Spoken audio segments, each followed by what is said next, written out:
This week, what we're going to be talking about is how to unlock the minor 7 flat 5 chord into your playing. This is a chord that's used a whole lot in gospel music. Specifically, you might hear this on what we call a 7-3-6 chord progression. And we're going to break this thing down. We want you to be able to play this in all 12 keys. And I'm going to give you some shortcuts that are going to be really, really helpful for you to do that. Do you like what you see on this channel? Do you want to help us to grow? Then do me a favor. Hit the subscribe button and the notification bell. That way you don't miss out on any more of the great content we got coming your way. All right, so we're going to be in the key of C major. Let's check out the number system and scale. Here we go. So C is the 1. D is the 2. E is the 3. F is the 4. G is the 5. A is the 6. B is the 7. And then we're back at the 1, C. So that's the number system and scale for the key of C major.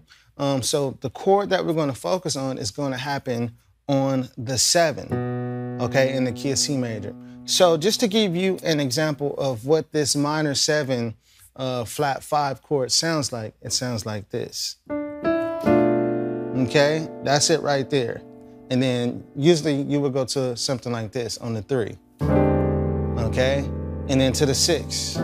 And you find this a lot. I did a lesson recently called Never Would Have Made It. And as I was doing it, I was like, man, this is a chord that a lot of people really need to understand. So I need to make a video to make it easier for you.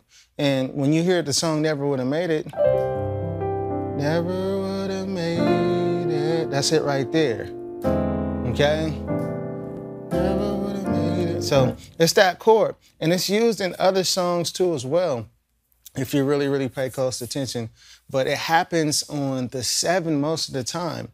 And that chord progression I did, it actually takes you to a minor chord on the 6. So basically it's used a lot when you're actually going to the 6. It's not one of those chords that you're just gonna go to and sit on. Like, you have to go somewhere else with it. So keep that in mind. When you do it, most of the time you're using it in the concept of what we call a minor 2-5-1. Because when you think about chord progressions, especially chord progressions that have this, what we call circular motion. Circular motion means, if you understand what the circle of fifths is, you can go to the chart right now. Go to musiccirclechart.com. I have it up on the screen here too as well. But the circle of fifths basically is how a lot of chord progressions work.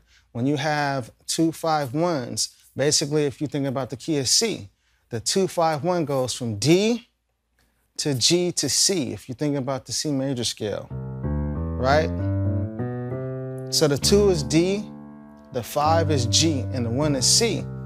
But if you look at the circle of fifths counterclockwise, it's like a big clock, as you can see on the screen. If you look counterclockwise and go from D, automatically the next tone on the circle is G, going counterclockwise. And then after that, the next one is C.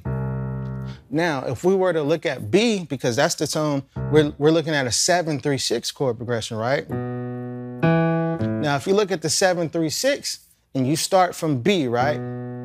Because the 7-3-6 in the key of C major, if we think about the number system and scale, everything always relates back to the number system and scale when we talk about chord progressions. So since we're in the key of C, the 7-3-6 is going to be the 7th tone of the scale, that's B.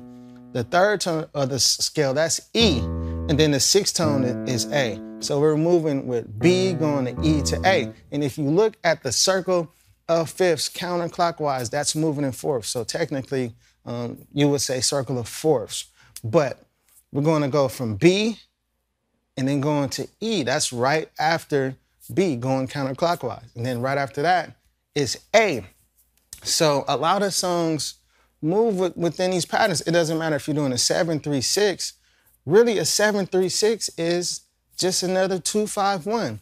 Because at the end of the day, if you think about what a 2-5-1 is, if you know, like, basically going from B to E to A, that is the 2-5-1 for A.